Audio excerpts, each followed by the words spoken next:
this. And I just don't. I was trying to explain to the bartender and the cops that I had not been overserved, but they wouldn't listen. David, we're on the air again.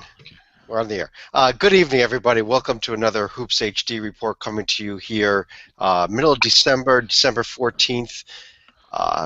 Streamed to you live here Monday evening, December 14th. I'm your host, Chad Sherwood.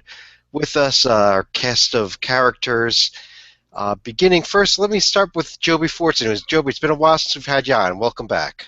Yeah, I'd like to thank Verizon for their wonderful connection speed. Yeah, I missed ACC week. I mean, I'm kind of disappointed in that.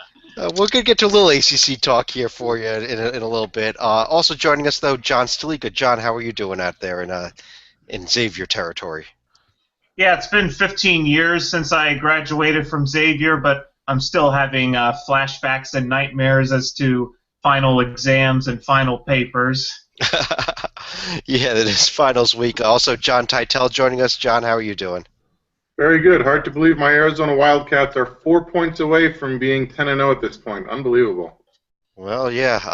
We're going to talk a little Arizona tonight as well in a bit here. Finally joining us just by picture only, no video feed tonight, David Griggs. David, how are you, and where's your video? What's going on? Well, I'm terrible because, like I said, I was trying to explain that I had not been overserved, but the cops just wouldn't listen. Okay, well, calling in from prison once again, as normal, David Griggs. We have a busy schedule for tonight, though. Our plan is last week, if you were with us, we focused in on both the ACC and the Big Ten. Our plan for tonight is to focus in on two conferences as well, the Big East and the Pac-12. And after that, we're going to take a quick look at the rest of the major conferences, a preview of some upcoming games, and who knows what else will come up during the course of the evening. But I wanted to start things out tonight in the Big East, a conference that we kind of really brushed over last week. And maybe it's good that we did, because huge game this past weekend as Xavier knocked off Cincinnati and did so pretty handily. And Xavier now sitting here undefeated and having won every single game by at least 9 points. Let me bring Stalika in on this, being the Xavier guy. How good is this Xavier team? I've heard as good as the 08 Elite Eight team. Do you think they're better than that even? It's pretty amazing when you consider that 9-point win came in the season opener over their Miami Valley Conference rival, the Miami Redhawks. But they have gradually gotten better over every game during the year, and since the Northern Kentucky game, which was pre-Thanksgiving tournament, they have not had a single letdown. And even though Cincinnati did make a game of it in the second half, Xavier looked to be in control for most of that contest. Well, David, let me ask you then. Is this a Xavier team that we should start seriously talking Elite Eight, Final Four caliber?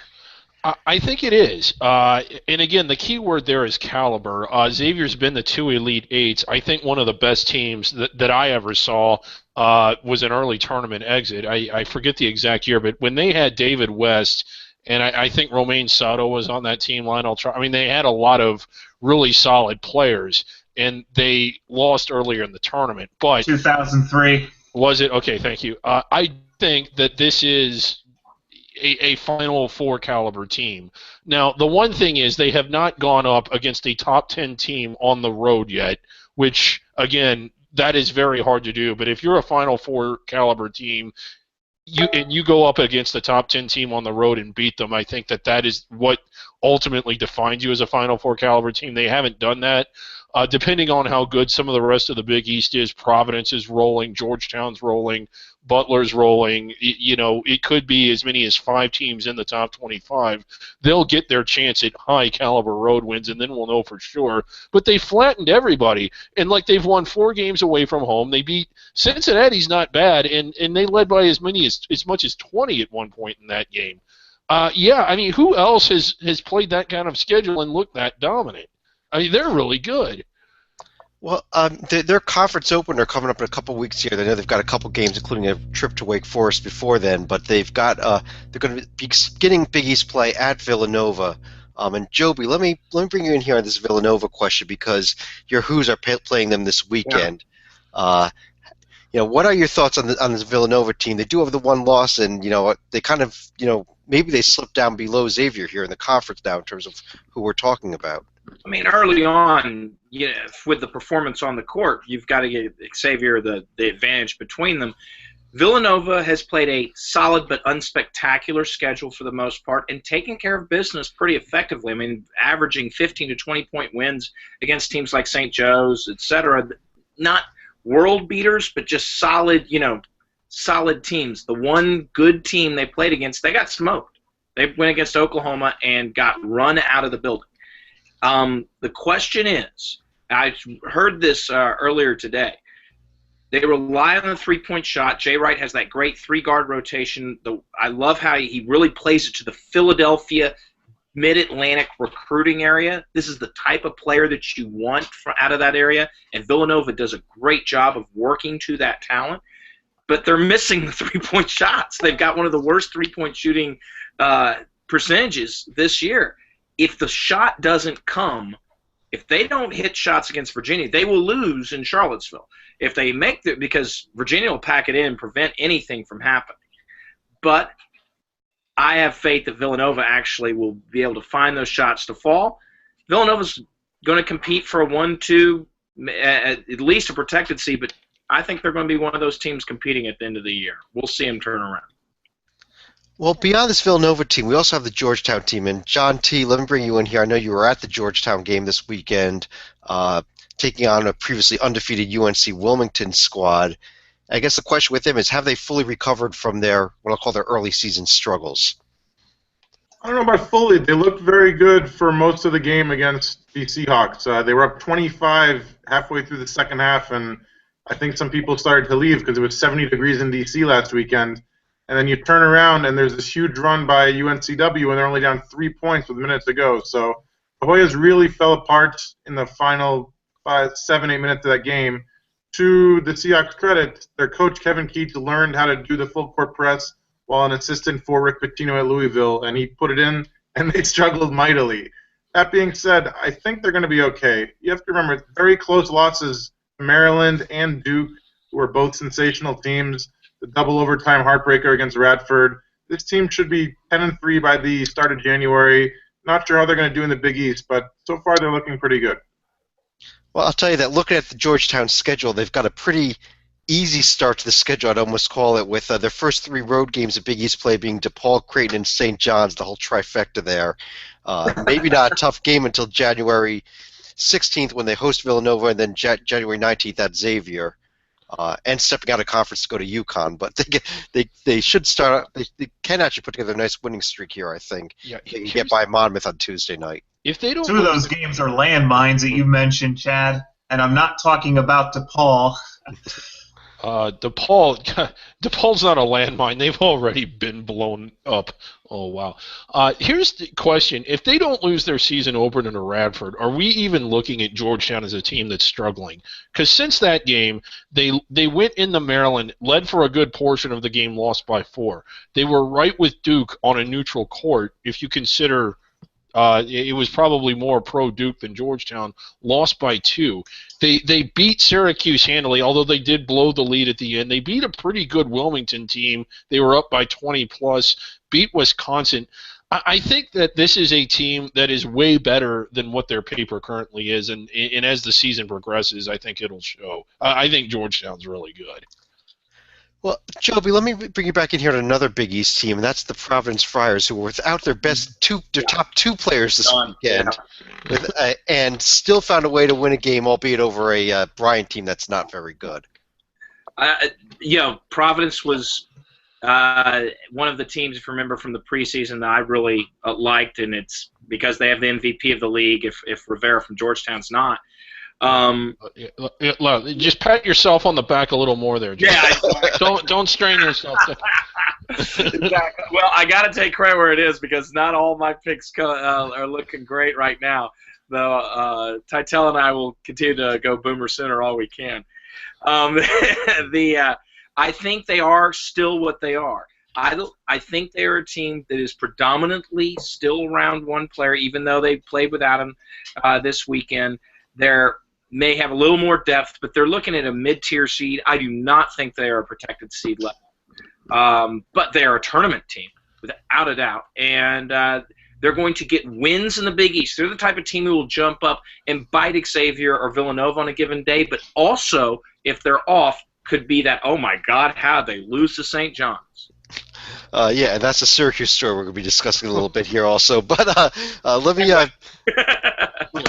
let me turn back to John T for a second here. Another team that I think has been sitting here at 8-1 in the Big East, yet done it almost under the radar. We've kind of been forgetting about them, and that's this Butler team. Maybe their biggest game of the season, though, coming up this weekend with Purdue. Huge game. Purdue looks like one of the best teams in the nation, which I didn't think I'd be saying earlier this year. The Bulldogs are great. Chris Holtmann now, instead of coming into the season as an interim/head coach at the start of the season because the previous coach has medical issues, he had a whole off season to get the team together, and it's really working out great. Plenty of guys in double figures. The offense is amazing. Almost 92 points a game, number 2 in the nation. I don't know if they can win a close game in the 50s or 60s against a defensive juggernaut like a Villanova, but in a high-scoring game, they can score with anybody in the Big East. Well, one other team, David, let me throw this one over to you, and that's this Marquette team. We kind of almost wrote them off before the season started. They picked up a nice win against Arizona State, and now they went and won at Wisconsin, which a lot of teams have been doing this year. But we've got to start paying some serious attention to the Marquette here. Yeah, and I guess I'm still not completely sold on them. They are better than I thought that they were. I'll give them that. But I think also Wisconsin is a little worse than I thought they were. But yeah, I mean, since losing their season opener, they've only lost one other game, and they've beaten Arizona State on a neutral floor, winning at Wisconsin, beating LSU, who, oh my God, let's not forget how highly they were ranked to start the year. Anyway, there's it. Okay. Yeah. Well, they also beat teams that everybody else is beaten, is what you're saying. They beat LSU and Grambling. I would put those two about on the same caliber right about now. But I don't think they have the staying power, but they certainly will have the opportunities to prove me wrong as they go through conference play. Well, John S., the Seton Hall team is also sitting here with a solid record at 8-2. Kind of a team that hasn't lost to anybody bad, hasn't beaten anybody good. Is there anything that you've seen from them that makes you think maybe this is a long shot, dark horse type of candidate here in the Big East? I don't know about what we've seen right now, but we'll certainly find out Saturday when they host Wichita State at an early morning matinee in New Jersey. Yeah, that's actually a big game this weekend. And let me throw the Wichita team at full strength now. Well, let's say hypothetically, if they win that game, how serious are you starting to take this Seton Hall team? I would take them seriously as far as being an NCAA contender, but they've still got a little bit of work to do as far as being a Big East contender. Okay. Joby, let me throw this over there. We mentioned it earlier. You brought up St. John's before. Biggest win in the Chris Mullen era, to beat a very short era so far, but they beat the Jim Boeheim-less Syracuse Orange over the weekend. Because Syracuse, they start off the year with the win over A&M, who's a decent program. The question is St. John's not as bad as we think, or is Syracuse much worse than we thought?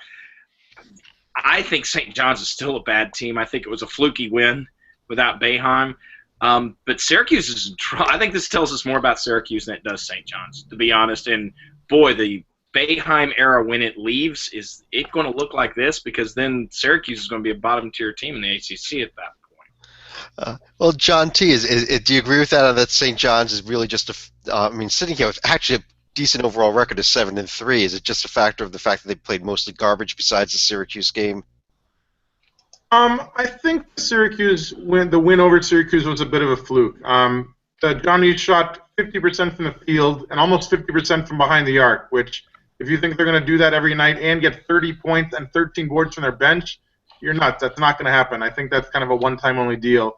Syracuse has also been very hard for me to figure out. They have terrible schedule coming up, and then they have Pitt and Miami, so I'm still not sure exactly how they're about, but yeah, I think this is a fluke, and the Johnnies are not making the tourney. Okay. Well, let me stick with you for two other teams here. Creighton and DePaul, the only teams we haven't discussed in the Big East yet. Is this just a question of who's 9th and who's 10th? It is. Sorry. Go ahead, David. I interrupted. Well, I don't think there's much of a question as to who's 10th. Okay. God, DePaul is... Oh, it's roadkill. Anyway, I can't wait to hear it. I am not a strong enough wordsmith to properly articulate how bad I think DePaul is. I'll turn it over to John. So I'll do my best. You have to consider that the Blue Demons just lost at home to Arkansas Little Rock by 22, which sounds like hit the panic button, except the Little Rock's actually 8-0, which is amazing. It's going to count as a good loss, which is ridiculous. The team cannot make any threes. They almost have as many as Kyle Wilson of Army has by himself. Paul as a team, 39 steals. Chris Dunn by himself, 34.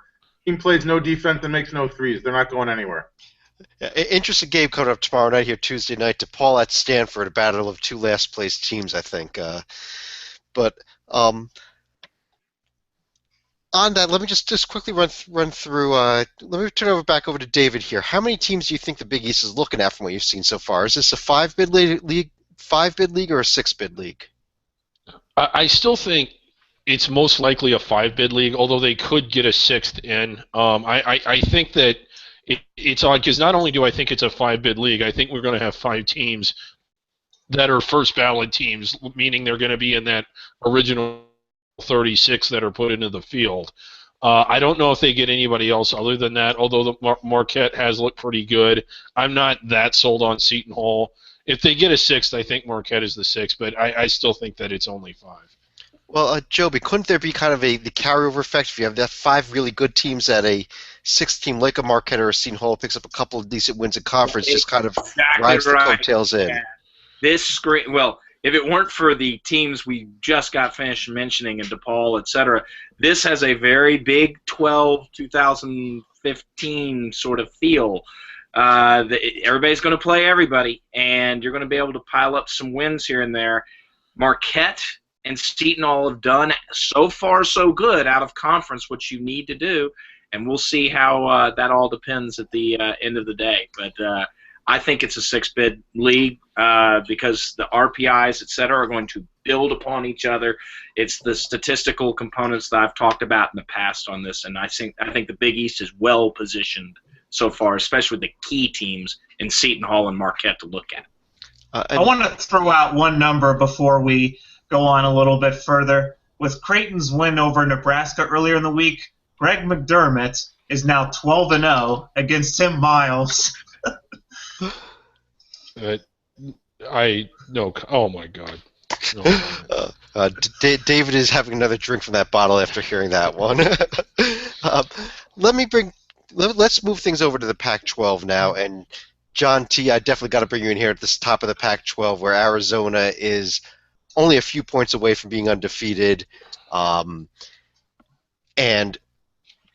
beat up on Missouri yesterday. Now, Missouri's team is pretty awful, but they did what you expect a good team like this to do against Missouri and just clobber them, blew them out of the building, and really don't have another non-conference test left this season unless you count UNLV at home. Which I do not count, although I have an old grad school roommate from my Tucson days who is a huge Rebels fan, so we always talk a little smack when we play each other because it seems to happen every year or every other year. They looked amazing against Missouri, which, I mean, they lose their 7-footer Caleb Tarzewski. It seems like they're playing even better. They're only allowing under 63 points a game and amazing ball control. They've only had your opponent steal the ball 38 times all season long, and they get fouled a ton, over 23 times a game. I think they're the favorites to win the conference. If they do, I think Ryan Anderson might end up as Conference Player of the Year, which, frankly, I wasn't even sure he was going to start this year just because they had so many front-court players like Tarzewski and Mark Tollefson, who they brought in. The home court winning streak is phenomenal. Nobody wins in Tucson except them. They're going to be able to survive Tarzewski's injury, which I really wasn't sure they could do. Yeah, Anderson's had put up some great numbers, been almost a double-double every single game that he's played this season. One game he didn't score 10 points, but he did pick up 15 rebounds against Boise State. So, But let me throw it over here to David on this UCLA team. Picked up a huge win at Gonzaga over the weekend. Arizona went up there, won at Gonzaga. UCLA said, "Well, we can do it also." Um, is this a factor of UCLA now has beaten Kentucky at home, Gonzaga on the road, snuck into the top 25 in one of the two polls. I'd argue they belong in the top 25 in both polls with those two wins. But what have you seen? What has been the turnaround here after they started off the season a little weak against Monmouth? Well, yeah, I mean they are noticeably better now than they were at the beginning of the year, and in my opinion, through all of last year. I did not think they belonged in the NCAA tournament. The fact that they made the Sweet 16 did not change my opinion on that, but they did make the Sweet 16, and maybe that was indicative as to what their ceiling really was. They did beat Kentucky. Last year, I think they only won 2 games total away from home. This year, they've already beaten Gonzaga. They beat UNLV out in Maui, and they actually hung with Wake Forest. This team is actually playing better once they leave Pauley. Yeah, they belong in the rankings. And I know they lost at home to Monmouth, but Monmouth's good. You know. Well, Joby, what I'd argue with this UCLA team is they've had a guy here by the name of Tony Parker that has probably been one of the biggest disappointments in the last. It feels like he's been playing for them for about 15 years, but I think he's finally learned how to play this year. UCLA. I mean, I hate to be the chorus with David, especially given that his imbibing levels of tonight, but he's right. I mean, UCLA. This is a different team. And this is a much different team than we saw even last year. They luck boxed their way to the Sweet 16. I don't care what anybody says. They luck boxed their way. But they've played good. They've earned their wins. They've gone away, as pointed out, they've gone away from the road. And maybe Parker has finally, I mean, he came in with all the hype, et cetera. And maybe the lights switch finally came on. It doesn't always, and maybe it has in this particular case. I mean, I saw some times during this Gonzaga game where he went up for a rebound against 4 other players and he pulled the ball down somehow. Yeah, I mean it's that Gonzaga performance by him, but also the team generally. This is a real team, and I like for the most part what we're going to talk about with the rest of this conference. I mean, I'm high on the Pac-12 this year. I'm much higher than I was preseason. When you talk about mistakes, I made mistakes underrating teams in this conference. Well, John S., let me bring you in on a team that David posted his bracket today and said that Oregon is one of the first 4 teams that they're barely in the NCAA tournament. Do you agree with him? I don't know if I can agree with them at this point because, well, if you're talking about one of the last 4 teams in, I would agree that they'd be labeled as a home court hero. I mean, they do have wins against Baylor and Valpo, but losing at UNLV, losing at Boise State, you really got to be able to win one of those games if you're going to be safely within the field. Well, David, let me defend yourself here. Is that what it was? Is it the home court hero that had you? I mean, I think Oregon is better than that. I think their profile will be better than that in the end. But right now, their best win is a home win against Valpo. They've beaten Baylor. Or Baylor. Yeah, Baylor's there too, I guess. But, I mean, they've beaten Fresno State, Navy, Jack State, Savannah State, Arkansas State, and then lost both the games they played away from home. Well, they beat Navy out in Hawaii, but I don't know. They just haven't done – they don't have the meat on their profile yet. And not that it matters. These are checkpoints. It's not forecasting. But you kind of take a pass on making a strong case for yourself when you never leave the ranch. And Oregon hasn't yet. And when they have, they've lost. Well, John T., let me bring you back in here on a team that just dropped out of the top 25 today. And that's this Utah team that went and really got ahead of them at Wichita over the weekend. They did, and they deserved to drop. But in fairness, I think that loss was more about the Shockers than about the Utes, because when you add an All-American caliber point guard like Fred VanVleet to the lineup, you had 10 points and 6 assists. I don't think it's a coincidence that they're playing better in Wichita after VanVleet has become healthy. Utah has some problems, though. They're allowing over 42% from behind the arc, which is, I think, a huge sign of trouble. And then obviously they have a huge game with Duke coming up, which is even more trouble. So they're going to have a couple hits. But I think that with Pirtle and Taylor and Loveridge and Kristoviak, like, they have a good nucleus. And I think they can be one of the – they're not going to be the top of the conference, but I think that they can sneak into the March tourney if they have some good wins during conference play. Well, David, how about this Cal team? We've been I guess Joby mentioned teams that were underrated. I think this is a team that I at least overrated heading into the season. I just looked at their starting five and I loved it, and I think they've kind of shown that's they've got 5 players on the team and that's it. Well, yeah, I think you pretty much summed it up. You overrated them. You were wrong. I just wanted to. Okay, yes, I was. Yeah, wrong. their depth is an issue. And again, they don't have any losses that are too unforgivable. I don't think they'll look that way in the end. But they don't have any really notable wins either. I would think. I know that St. Mary's is probably a better team than Wyoming, but I think going to Wyoming and winning is probably their best win. And if that's the best thing you've done, how good are you? Well, and no one gets higher. No one gets higher. No one gets. I beg to differ. You should have seen me the other night. Well, Joby, your Who's have Cal coming up next week as well, right after the Villanova game. Any thoughts about them? Have you been taking a look? I actually think Cal's yes, losing some of the games they have. Richmond is actually the one that is probably the one they probably should have won among them, because San Diego State just slows you down and beats you up, given on a given day they can win. I think Cal still can be the team we talked about. Because remember, this is a new nucleus from that starting 5 that we're bringing together. I think that they can definitely come together and be that tough team. I worry about them coming to Charlottesville. I would worry about them walking into even a place like Pauley, etc. this year.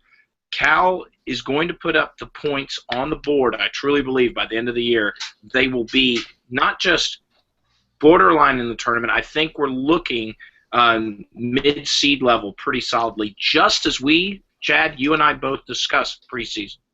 You worry about them coming into Charlottesville. I mean, the holidays, it is a busy travel season, but I think they'll get there just fine, Joby. I don't think you'll have any trouble beating them once they are there. John S., Colorado lost their first game of the season to Iowa State, has now run off 8 straight wins. Is this team for real, or did Tad Boyle just go to the cupcake shop here? Well, I don't know if you can really call the Front Range a bunch of cupcakes, but they did at least get the win at Colorado State. And let's not forget they also won at Auburn earlier in the year during the tip-off marathon. But like many others, Colorado is getting a quality win over BYU to the point where how good of a win is a win over the Cougars this year. So do you think that this Colorado team comes back down to earth, or do you think they're actually could contend for an NCAA tournament spot? I think they've done enough to at least warrant consideration for a tournament bid at this point, but they don't have the same profile win that their counterparts Oregon do right now. But they will have their chances in the Pac-12 this year. Well, John T., let me ask you to respond to that. Do you think that Colorado could be in the hunt here? Fraud. They're a fraud. Thank you. How? Offense is real. They score 85 a game. The fraud part is they've been so fortunate. Their opponents are shooting less than 61% from the free throw line this year. That's only going to come up, and that's going to bite them in the butt in close games. BYU is their only win over a top opponent in the top 125. Even if they're 11-1 by the end of the month, I'm calling fraud. Well, they do something when they go on the road that Oregon hasn't been doing. They win. They won at Auburn. They won at Colorado State. They beat BYU. They hung in with Iowa State, who's probably the most overrated number 2 team I've ever seen. I like Iowa State a lot, but I don't think they're number 2. I don't know. I think that they'll contend for a spot in the NCAA tournament. I don't think that they're going to be as high as I was projecting them today. But well, I'm with Titel. I think that they are a fraud. But John T., I know they're good. Let me stick with you on another team that I know you've been dying to discuss here. Arizona State, one of your favorite teams. they hung with Kentucky for a half, but a lot of teams have hung with Kentucky for a half this year. Fraud. Part Another 2. fraud. Nobody who loses to Sacramento State is making the NCAA tourney. They have a tough first full week of January. Home to my Wildcats, at USC, at UCLA. If they can come out of that with 2 out of 3 wins, maybe I'll start believing. But fraud, part 2. The only distraction right now from them is the fact that some people think they should be ranked. They've got another distraction in there. They only rank 25 teams. Joby, another team that hung with a big team for a half this past week is Oregon State in their game against Kansas. Are you ready to start believing in Oregon State yet? Well, I'm on the John T and I can this is fraud part 3. Okay. This is such a faulty. People look at it because I think they have a decent RPI, and also, let me tell you why they have a decent RPI. They've beaten 4 top 125 teams. Let me list off those 4 top 125 teams that are boosting their RPI: Iona, Santa Barbara, Loyola Marymount, Nevada. Those aren't quality wins, and they won't look like Iona's not going to be a bad win, but it was at home. So don't give me that. Yeah, they lost to Valpo and Kansas. They're not. Are they an NIT team? Sure, but they're not an NCAA tournament team. Well, while we're calling out frauds, David, you said that USC does not look like a tournament team so far this year when you did your bracket today. Is this another fraud? I don't. Yes and no. I don't think. Where is USC? It's in Los Angeles. Yeah, I know it's in USC. I can't seem to find them in my note. Anyway, I don't think that they're an NCAA tournament caliber team. They do have some big wins. They have looked impressive. I think their paper looks better than what they look on the court. But having said that, I do think that they're very much improved. They're not a fraud in the sense that their program is finally appears to be moving in the right direction. And I think Oregon State's is as well. I don't think that they're quite to the NCAA tournament level yet, but I wouldn't call them I wouldn't. Okay, are they NCAA tournament frauds? Probably. Are they frauds in the sense that their program is as healthy as I ever remember seeing it? No, I think both these programs are trending up. They're just not there yet. Like, how much credit is SC going to get for barely beating a Wichita State team that wasn't at full strength? That's really as much as they've done, other than the win at Monmouth at home. Chad, I actually think this USC team is going to be fighting for a tournament bid and is better than the 3 frauds that John T and I just called out. I think they're going to be leaping. We should have been talking about them sooner. I actually like what I've seen from them. They didn't get blown out by an Xavier team, which we all agree is right now at least a number 1 team. They were down 27 in the second half before Xavier put in the walk-ons. I would call Xavier blasted them. Well, John T, let me have you respond to the USC here. Do you agree with Joby that they're not a fraud, or are you on the fraud bandwagon here? Let's roll with a fraud, but in terms of David's point, I agree that they are trending up, but I don't think they're going to trend fully up until next year. If you look at their lineup, the top 10 scorers on the team, no seniors, and not a lot of underclassmen who are ready to leap to the pros and declare for the draft. So I think next year they're making the tourney just because they have so much talent. We'll have a year under their belts next year, but I don't think this year they're quite ready. John S., let me bring you back in and throw 3 teams at you here. Both Washington schools, Washington State, as well as Stanford. Have you seen anything from any of these 3 schools that make you think that one of them could make a run to get into the tournament discussion this season? I could at least offer a defense on the 3 other schools that John T. and Joby seem to want to think are frauds, but I don't know how you can defend either Stanford or the schools up in the Cascade range. I mean, Washington already had a pair of chances in Atlantis to get some decent wins, but all they got was a win over Charlotte, and that's not going to pay the rent. Well, they did have that win against Texas out in China, and obviously Texas beat North Carolina this week. So, I mean, is that something that they can ride, or is it just not going to be enough? Well, they're going to need a little bit more than Texas, even though that win is starting to look a little bit better. Well, let me start with you, John S. here. Then, how many teams do you see coming into the tournament out of the Pac-12 this year, from what you've seen so far? This one I could probably see about 4 to 5 bids coming out of this league. Arizona for sure, and then I would say UCLA, Oregon, and Utah. All right, so you're not as much on the Cal or Colorado bandwagon. Sorry, I'm David. driving the I'm on the Cal. fence for Colorado, but not for Cal. I think Colorado's getting in.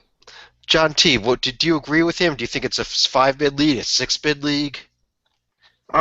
Way too early to tell. I will set the over-under at 4, actually. I believe in Arizona, Oregon, and the Bruins. I don't believe in USC and not Colorado. Utah or Cal, I'm split. I actually think Cal's going to be okay. They're so young that I think they are going to get better as the months progress. They have good balanced scoring from their top 5. Obviously, the bench is a little bit of a concern. The defense needs some work, but that's something I think you can teach in the months ahead. I don't think they're going to win in Charlottesville in the month and later this month, but I think they might sneak in as the 4th team. All right. Well, on that, let's move over to a few other conferences here. Let's start with the Big 12. David, let me throw this over to you here. And I really think that we need to get rid of all these non-conference games between teams from the same state because they just really are lousy games. I mean, this Iowa State game was just put me to sleep. How about you? Yeah, I mean, you don't really have anything to gain from playing these regional opponents that are really good. This game was, I think that it's second to Maryland and Georgetown so far as electricity and the excitement of the game. Xavier Cincinnati may have been up there, but I mean, at no point was that game really close. Now, to be fair, for much of this game, it was also not close, but Iowa State came roaring back. And you want to tell me that these games don't matter? When you're the second-ranked team in the country and you barely beat a team you were expected to blow out and you storm the court, it matters. Like these in-state rivalries do matter. You do have something to gain. The fans were excited about it, and I don't know. I was more impressed with Iowa than I was with Iowa State. I think we learned something about them both. Even though Iowa State won the game, they didn't really look like the number 2 team in the country.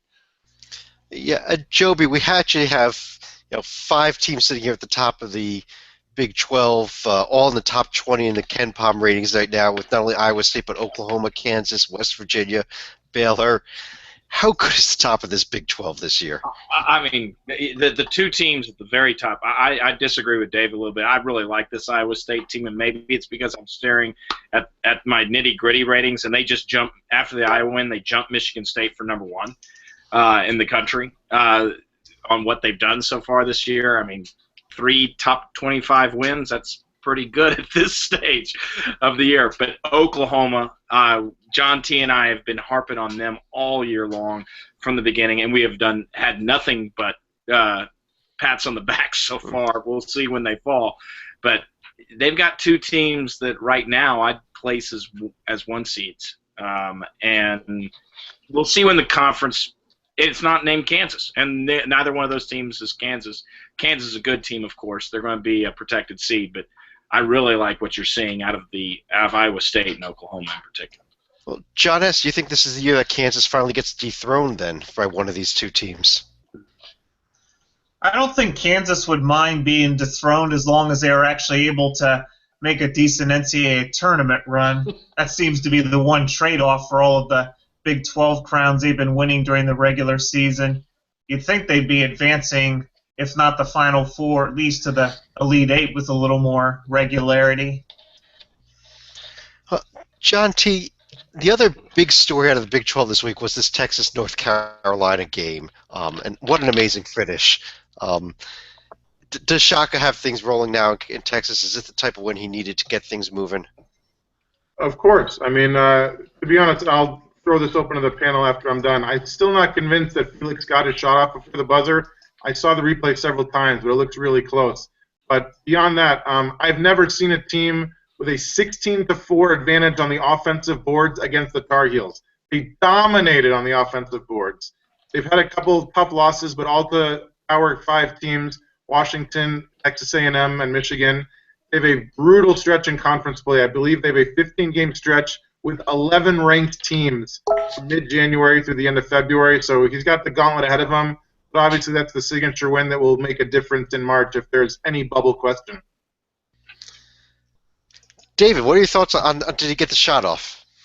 I think he did, but it was really close. At first, when I first saw it, I didn't think there was any way, but when they slowed it way, way, way down, I did think he got it, but it was incredibly close. Well, let me stick with you, David, here, because you put another team in your field that you threw out there today by the name of Kansas State. And I want to give you a chance to defend that because I don't understand it. Well, I mean, there isn't really, again, it's just kind of what they've, they won at Georgia, which is kind of decent. They haven't really done a whole lot. I don't think I had them that far up. But, they blew a nice lead to North Carolina. Okay. I'm not huge on Kansas State. I don't think they'll be there in the end. I mean, I just don't think they've done much more than Texas Tech, and Texas Tech has done nothing but sitting there at 6-1. But yeah, but they did win at Georgia. Let's move over to the SEC. And John S., this Kentucky team. Here's the question: are they going to lose another game this season? Well, this isn't going to be the dominant team like they had last year, so I could easily see them possibly slipping up one or two times in conference play this year. It's easy to forget how many times they had to survive last year, once at home against Ole Miss and another one at home against Texas A&M. I mean, A&M could be another team that possibly is able to knock off the Wildcats. And let's not forget there's another undefeated team in the SEC, even with a little bit bloated paper, but they've knocked off Calipari before, and that's Angry Frank's South Carolina team. They go to South Carolina.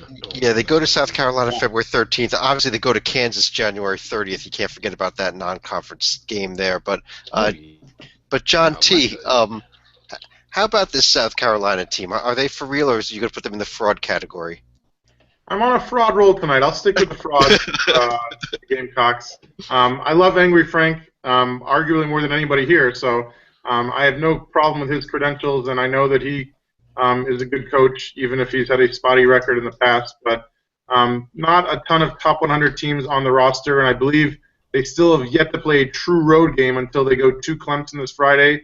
Decent balance, several players in double figures, but I'm not a believer in this fraudulent team. I guess it is. It's a true road game, but isn't Clemson playing like an hour away from campus this season because of renovations? So yeah, but I don't know. I think they're decent. They've Oral Roberts isn't great, but they don't stink, and they blew them out. They beat Tulsa. They beat Hofstra. I mean, I think it's a lot of wins that are decent but not great. I could see them making it. Yeah, and I believe Clemson is playing their games in Greenville this year. That's correct. They're not actually a true home game. Joby, I know you've got some Alabama ties, and I got to throw this out there. After, despite losing I believe one of their starting guards for the season, Alabama gets the huge win at Clemson, or at pseudo-Clemson last night. Avery Johnson, I would argue right now he may be a candidate not only for the SEC but maybe even the National Coach of the Year. What he's done so far. I mean, let's not get ahead of ourselves on the National Coach of the Year. Okay. Yeah, I mean, there's a lot of people we could talk about in that vein, but he's done a great job. And what showed in the Clemson game was the in-game coaching element, which I thought was outstanding. He is so far so good. He's made the AAU ties on the recruiting side pretty well by all accounts. Alabama is legitimately in the thick of things for a tournament bid right now. Now, I'm not saying they're definitely going to get it. Things can fall off. I'm not sold on their talent still, especially with the loss that you mentioned. But Alabama is, they've done their work out of conference. This so far so good, and we'll see how it comes, how it handles come March. John T., let me turn it over to you as we go to the ACC. Do Tar Heel fans need to be worried now that they are once again unable to win on the road? Not worried, but I don't know if this is breaking news for anybody else or if it's just for me. I just saw that Kennedy Meeks is out 2 weeks with a bone bruise, so that gives them certainly some concern. Losing by 2 points at the buzzer at Texas and 4 points to Northern Iowa without Marcus Page, I'm not really worried about them yet. The UCLA game coming up this Saturday is at a neutral site in Brooklyn, so that's not a real road game. And then they have several home games before their first ACC road trip at Florida State and at Syracuse in early January. I think they're going to be okay. But wasn't this their problem at the end of the year last year? They just couldn't win on the road. You look down the stretch last year, they lost games at Louisville, at Pitt, at Duke. I mean, those were tough places to win, but they just that just seemed to be the problem last year. It did, and it doesn't help that their final 2 road games of the ACC season are at Charlottesville and at Durham. I mean, I don't think they're going to sweep on the road or anything, but I think they'll do plenty enough at home, and I don't think the losses are looking that terrible. If they're getting blown out the Xavier and Dayton by a combined 50 points, like the team that we just mentioned recently that I just for Alabama, that's a fraud. North Carolina is not a fraud. How about their upcoming road trip with the NCAA Infractions Committee, if that's ever scheduled? That'll happen around April. David, this Louisville team, oh boy, in there with a good record, hasn't played anybody. Is this team? I guess we're doing the question of the night. Are they a fraud? No, I don't think they are at all. And it isn't because of who they've beaten. It's because of the one game that they lost. They went into Michigan State, who looks like a legitimate number 1 seed. They led for a good portion of the game, and all the way up until there was less than a minute to go, they were still in a position to win it. They didn't pull it off, but it's still, as a litmus test, a really good measurement. Now, if you're looking at their paper, all of their wins, there's probably about 50, 60 teams that would have this same record had they played this schedule. But I mean, they have blasted these teams. Nobody's really made them sweat at all. I didn't realize this. I've always been really harsh on Louisville's schedule. I think that their lease with the new arena, it's not an on-campus arena, requires them to play so many dates at home, and that kind of limit their ability to kind of build a really strong out-of-conference schedule, because this is something that seems to happen year after year after year where they just don't seem to test themselves, and I think it actually hurts them when they start ACC play. They're just not acclimated to having to play at that level. But I do think that they are going to be there at the end. They're going to. I think they're really good, and by the end of the season, they're going to be really dangerous. And Joby, let me throw one other question over to you on the ACC. Virginia, according to Ken Palm, is now the number 1 team in the nation, following just demolishing a West Virginia team that we were just talking about as being one of those elites in the Big 12. How good is this Virginia team? Not nearly as good as they were last year. Not even close. Really? And that's serious. The number 1 of the number. You asked me my Final 4. At the beginning of the season, and one of the teams was Virginia. I would not say it right now. And they are not the same defensively, and that's what matters. For instance, Ali Del Vecchio texted me because he was at the game saying, oh my God, Anthony Gill was just a monster on offense, and he was that game. However, he let 5 or 6 backdoor cut layups to let West Virginia jump out to a 12 to 15-point lead at points. That doesn't happen, very often. The defense is different. Because Darion, we talk about Justin Anderson all we want. I don't think Justin Anderson's really the difference here because the offense looks as good, if not better, than last year.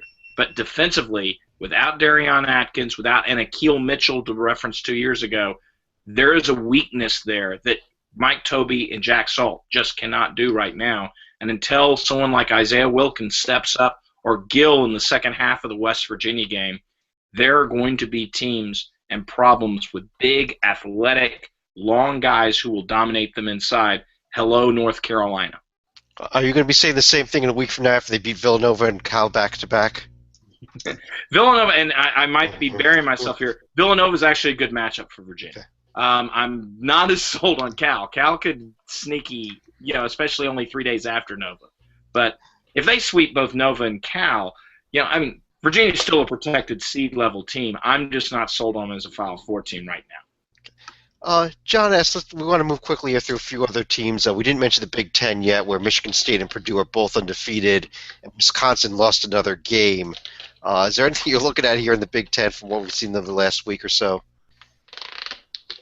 We hit upon it earlier with Purdue having a big matchup coming up with Butler as part of the Crossroads doubleheader this weekend, and Indiana is also going to get a desperately needed shot for, I suppose you could call it a big win against Notre Dame, who themselves could use a decent win or two going into ACC play. So about everyone except Purdue is going to be coming into that doubleheader with a sense of urgency.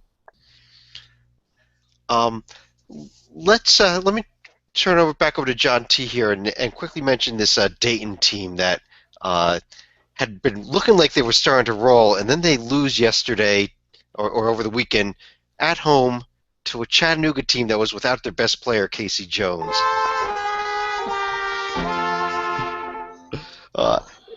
Is there something wrong in Dayton, or was this just one of those games? It's another one of those games, a 5-letter word that starts with F, but this one is fluke. Dayton shot 50% from the field. They were terrible from behind the arc. Their bench got destroyed by Chattanooga, a 22-7 advantage in favor of the Mocs. If that happens all the time, that are obviously not going to make the tourney. But this team has been doing this all without Daishan Pierre, and the defense looks pretty solid. They gave up 61 at Chattanooga. Granted, it was at home. It's a bad loss, but I'm not pushing the panic button for Archie or Sean Miller. Anybody in the Miller family. They're all good. David, SMU remains undefeated. I believe that they completely pounded Michigan this last week. Yeah. And I believe Larry Brown is back this weekend. Well, that's nice. I mean, should they just not bother inviting him back because of how well they've been playing? I don't know. I mean, it's all for naught. I mean, I realize that they can get some hardware if they finish first, but and they are playing for pride, but it's just they're not eligible. All that it really means is that it gives UConn a chance at UConn, Cincinnati, those teams chances at a quality win. Well, how about Houston? Did beat LSU last night. Wow, let's move them right to the top of the list. They only one loss. Wow. You're calling them a fraud, I'm assuming. Yes. Okay. Yeah, I mean, only one loss. How many top 250 teams have they beaten? One?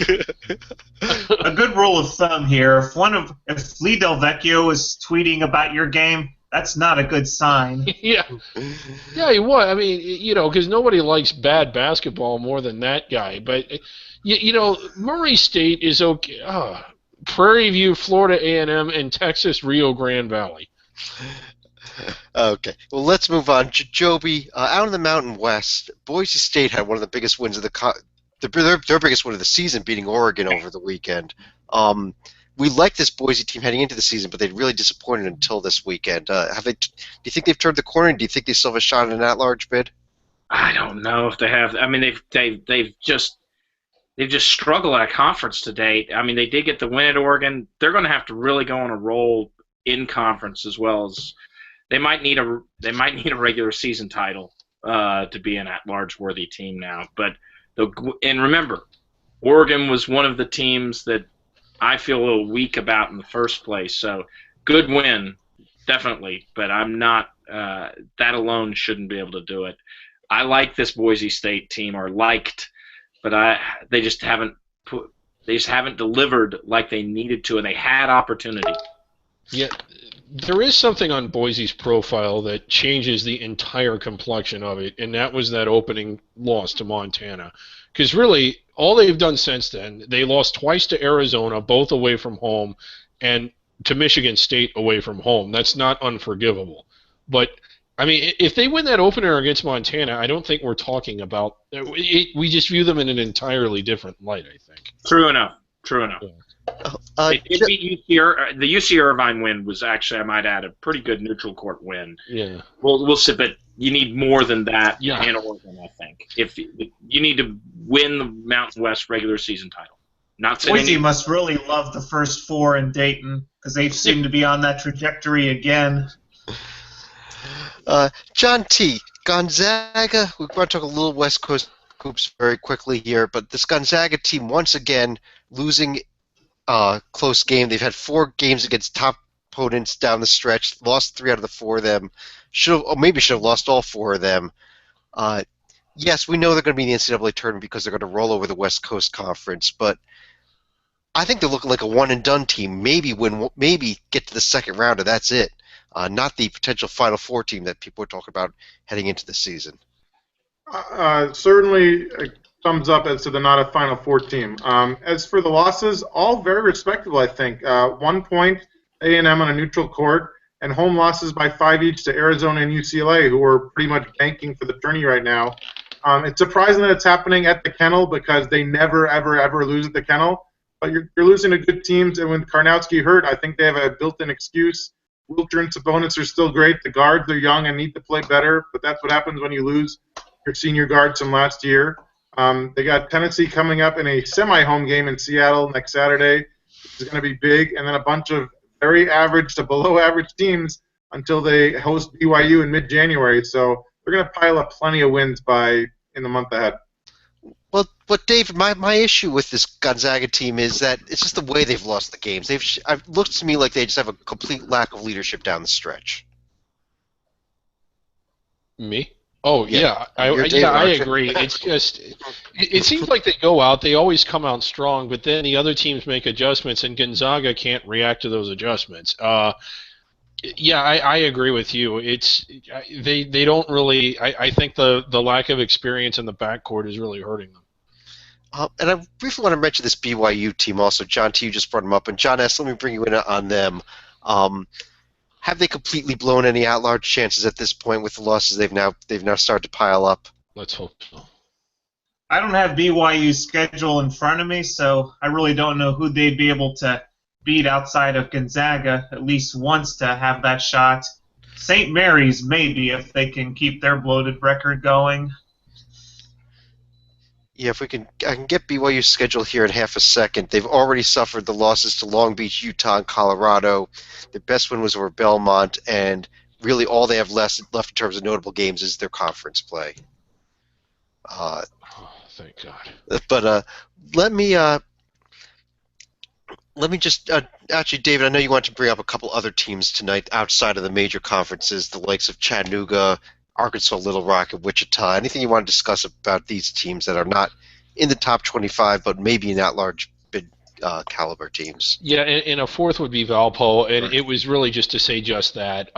Chattanooga's profile, they won at Georgia. I know Georgia got off to a sluggish start. I do think that they're going to have enough meat on their schedule to at least be inside the bubble. They won at Dayton, and they had another win at Illinois, although, who knows how much that's going to be for them. They do have one kind of loss that has you holding your nose in Louisiana Monroe, but if they can get healthy, I think, is it Casey Jones? Yeah. He's out indefinitely. Now, I don't know what that means. I don't know if he's coming back in a couple of days, a couple of weeks, or ever. But if they get him back, I think that they are good enough to roll through the rest of their schedule, and I think that they should be inside the bubble. Valpo, the same. I think that they got the somewhat notable win out at Oregon State. They do have the head scratcher against Ball State, but I think that they could blow through it and end up inside the bubble. Little Rock, Arlington, a couple other teams. Are these? I think out of these 4, I would be shocked if at least 2 weren't inside the bubble, and maybe all 4 of them, and that being Wichita, Valpo, Chattanooga, and Little Rock. Joe, do you agree with him? Yeah, the team that I really like early on is Little Rock. That win at Tulsa is a legitimately good win. You combine it with the San Diego State team that will improve as the year goes on. Playing a bunch of rock fights. They win most of their rock fights. UALR, they can't. The one thing about them is they cannot afford to. Every game is an RPI poison. You lose a game, you're in trouble. But as long as they run through their conference relatively unscathed, Stephen F. Austin style, so to speak. They have more than Stephen F. Austin, and that includes Valpo. That includes the other teams David went into more detail on. This could be an unusual year where you see some teams pop up, but I predict that of these 4 teams, 2 will start collecting plus 200 losses, and that will sink them. Well, let's move on to a bit of a preview of some upcoming games over the next week. It's kind of a slow week with a lot of schools being in finals, but coming up tomorrow night, Tuesday night, we have to mention it. The Monmouth Hawks are at Georgetown. Another game of note also coming up Tuesday night, VCU is at Georgia Tech. John S., any thoughts on Tuesday night's games? Well, I could easily see VCU getting a decent win at Georgia Tech, but it wouldn't surprise me if Tech were able to get the home win either. But we also have another game coming up between Norfolk State and Cincinnati, so we get to see how the Bearcats do following their hangover from the crosstown shootout loss on Saturday. They should clobber Norfolk. Well, David, coming up Wednesday night, we got a rivalry game here between Old Dominion and Richmond. A couple other games to note: Mississippi State's at Florida State. Rivalry game between Mexico State and New Mexico, and Arizona State at UNLV is maybe the game of the night coming up Wednesday. Yeah, it's too bad that it's at UNLV and not Arizona State. It's not worth watching if Arizona State's not at home, and unless they bring the curtain with them. It's because Bobby Hurley is such a good-looking guy, right? Oh right? Yeah, that's what it is. But yeah, this Old Dominion has been utterly disappointing. It's just almost inexplicable how good they were last year, what they had coming back, what they added, that they would be 4-5. I don't think, short of winning out, which I certainly don't think they're good enough to do, I think they're going to need the automatic bid. And Richmond has been okay. It is one of those rivalry games that could really hurt Richmond if they weren't able to win it. Well, coming up Thursday night, probably the best game on the slate is Marshall and West Virginia. That is a rivalry game there. But John T., on Friday night, South Carolina actually has to play Drexel tomorrow night, but after that is at Clemson on Friday night. Is this where South Carolina finally loses a game? You'd think so, though, as David mentioned, since it's not an on-campus arena kind of game, I suppose anything's possible. I was really hoping that it was one of those things. I know the football teams really go after it. I believe it's the Palmetto Bowl, but I'm not from that area, so I'll defer to some of our mid-Atlantic region folks. But I checked the Clemson roster, only 3 guys in state, and only one of them really contributes, Jordan Roper. So there's not a lot of, I've grown up playing against these guys in high school, and I can't wait to get them in college or anything. And the basketball rivalry is kind of ill-timed. It's when the students have gone home, and it isn't the same. I know Louisville and Kentucky always play the Saturday after Christmas, but that one's a little different because the students, a lot of them live in state, and for that game, the alumni are just as crazy as the students, so you always get this, like, venomous atmosphere. Clemson, South Carolina, it just seems like year after year they kind of spoil the rivalry. Shouldn't they open the season with this or play it earlier like Xavier Cincinnati typically do, like what Maryland Georgetown did, like what Iowa State Iowa do? I think this is almost a waste of what would be a good out-of-conference rivalry game. A couple other games coming up Friday night. Long Beach State at Oregon. Keep an eye on that game. Also, Joby, the team of the people, Grand Canyon Antelopes, are traveling to San Diego State. Do they have a shot here? Yes, they do have a shot because, like I said, you're going to be in a, as I've already referenced tonight, they're going to be in a rock fight. Sometimes the people can throw rocks back effectively at San Diego State. I think San Diego State wins, but the team of the people, you got to believe. And you know what? There's a lot of big rocks in the Grand Canyon. Maybe they could put one on Fisher's head. Who knows? The big day this week, coming up this week, is Saturday. There's just a slew of really good games here. I'm just going to try to run through them real quickly and then get some thoughts on them. We mentioned some of them already. Wichita State at Seton Hall. We mentioned Utah and Duke battling in Madison Square Garden. Villanova at Virginia we mentioned also. Auburn's at Xavier. Georgia Tech at Georgia. just name a few. We have the CBS Sports Classic, which is a doubleheader in Brooklyn, North Carolina, UCLA, followed by Kentucky, Ohio State. The Crossroads Classic, There's nothing classic about that this year. Indiana, Notre Dame, followed by Butler and Purdue, which we also already mentioned as one of the really good games. But David, the Battle of Chicago, Northwestern at DePaul. Oh, I mean, they really need to get rid of all of those other games on the CBS Sports Classic and put Northwestern DePaul on. The city, from what I understand, is already on lockdown. They are just going crazy over this one. I do like that they play. I don't understand DePaul. I don't want to rail on them too much because we do it so often. How are they so bad? How is a good school with a centrally located alumni base in a really rich basketball area that not only has good high school basketball, but it's in a city that likes basketball so bad? Did you watch their game against Little Rock? I mean, there were maybe 50 people there. In some ways, they could be like the Fordham of the Midwest, where you have to wonder how committed their leadership is to basketball. But unlike Fordham, they don't have a football program they can use as an excuse. They don't have. How is it they're so bad? It just doesn't make any sense. And Jerry Wainwright was a good coach until he got to DePaul. Most people don't remember that. Like, so was Oliver Purnell. He did very well at Dayton. He did very well at Clemson. He did awful at DePaul. Maybe you just shouldn't go. Maybe they should just stop playing basketball. Dave Lato was a good coach at DePaul until he got to UVA, so now he's back.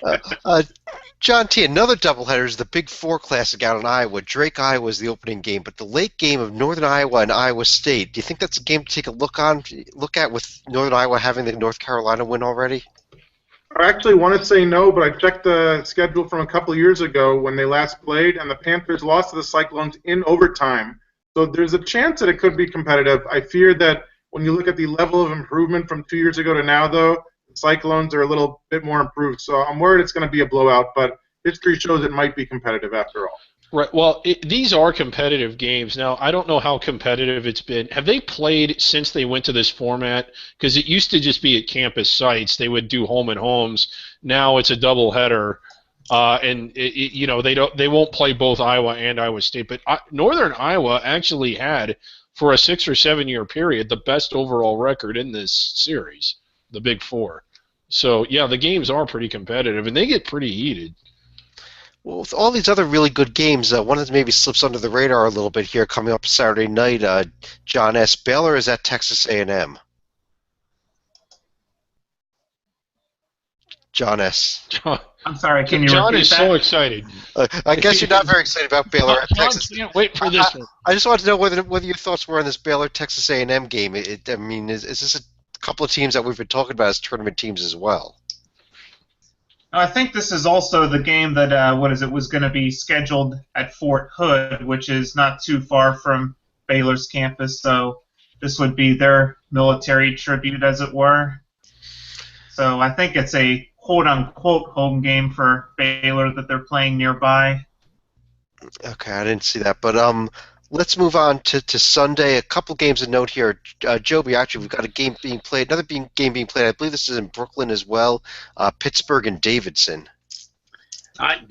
Which Davidson shows up? Good Davidson or bad Davidson? I really like this Pitt team, what they've shown. They should have won overseas. They were just robbed of it, to be honest.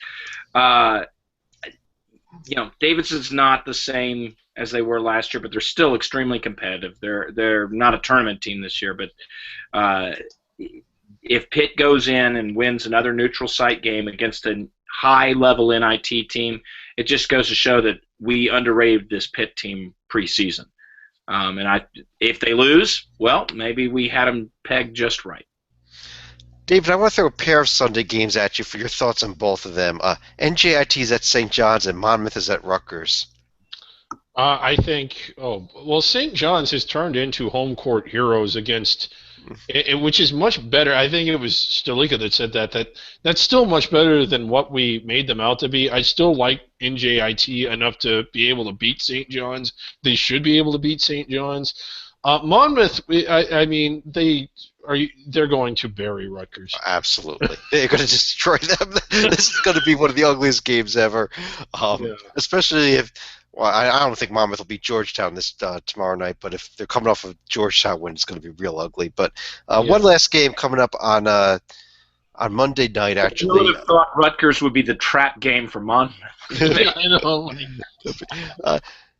John T., I'm kind of looking at this Oregon-Alabama game. It's going to be played in Birmingham Monday night. A bit of an interesting story here. I mean, this Alabama team starting to look good. Oregon finally getting out on the road, even though it's not a true road game. Do you see the upset here by Alabama?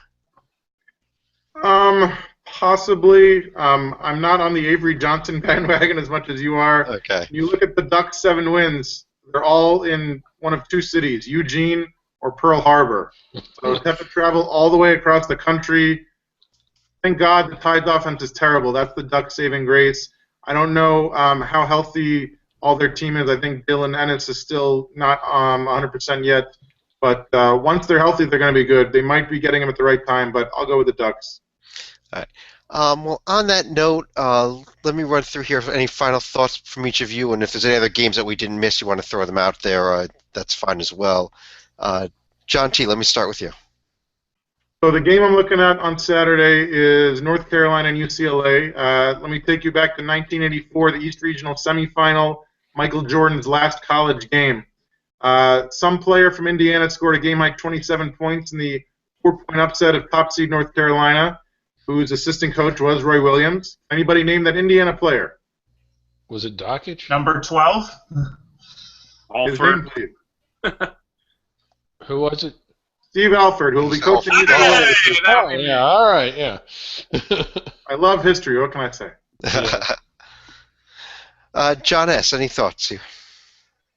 Yeah, there was also a game last Friday night that took place before final exams. This was for Taylor University, a small NAIA Christian school northeast of Indianapolis. They have what's called the Silent Night tradition, where they begin their game in complete silence until they reach the 10-point mark, and at that point a wild celebration ensues. They'll stop the game for a few minutes. So it's one of those nice little under-the-radar traditions that goes even below the NCAA Division I level. And I believe their record is now 19-0 since they've started this tradition. Joby. Oh, boy. How far have the Buckeyes fallen? I mean, preseason, and what drives me nuts is I have to watch them on CBS and ESPN over and over again, and their RPI is like above 200. They're RPI poison right now, and Kentucky will find that out and completely take it to the Buckeyes yet again. But the thing is, if the Buckeyes, if a tree falls in woods and no one's there to hear it, does it make a sound? Because I think finally maybe it will make a sound for the mere fact that the Buckeyes are having to cancel all their tickets to do the later game in Glendale this year, as their football fans were expecting to make. So, man, Ohio State. Sad. And because he's not on camera tonight, you can't see David Griggs taking a shot every time Joby mentions RPI poison. Oh, yeah. David, your thoughts? Yes, I'd like to talk about a team just for a minute here that has been RPI poison for the better part of the last 30 or 40 years that actually is not now. The Fordham Rams. Now, they have been devouring cupcakes. But the thing about in order to devour cupcakes, you can't be a cupcake yourself. I think that they have upgraded from cupcake to a team that isn't one anymore. They blew out St. John's. They've had some close wins, and their schedule is again around 300. But that's just it. This is a team that's typically below 300, and they've been winning games. And they got a huge game against Boston College. I just checked online. Tickets are still available if you're interested. Boston College for them. But I like them. The other thing I'm going to say, you ran through all the big games that are coming up this weekend. A lot of rivalry games. I really think that it's just a shame that finals are over and students have gone home just when the games are starting to get really good.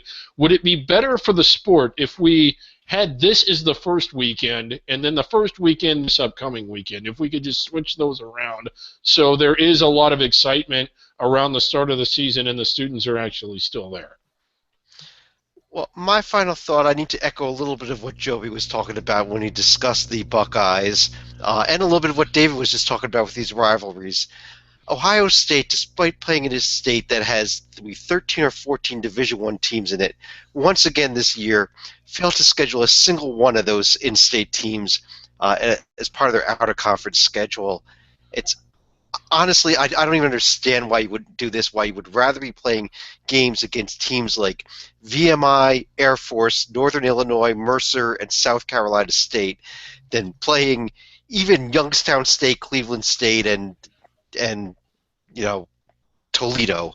I don't understand it. I know this is the way Ohio State is always scheduled, but what we saw with Iowa and Iowa State, you get great games, and you get credit for these wins when you schedule your in-state rivals, so go out and do it. But on that note, for myself, Chad Sherwood, also for John Teitel, John Slika, Joby Fortson, and the drunken puppet down there at the end, we want to thank everybody for joining us, and we'll talk to you again real soon.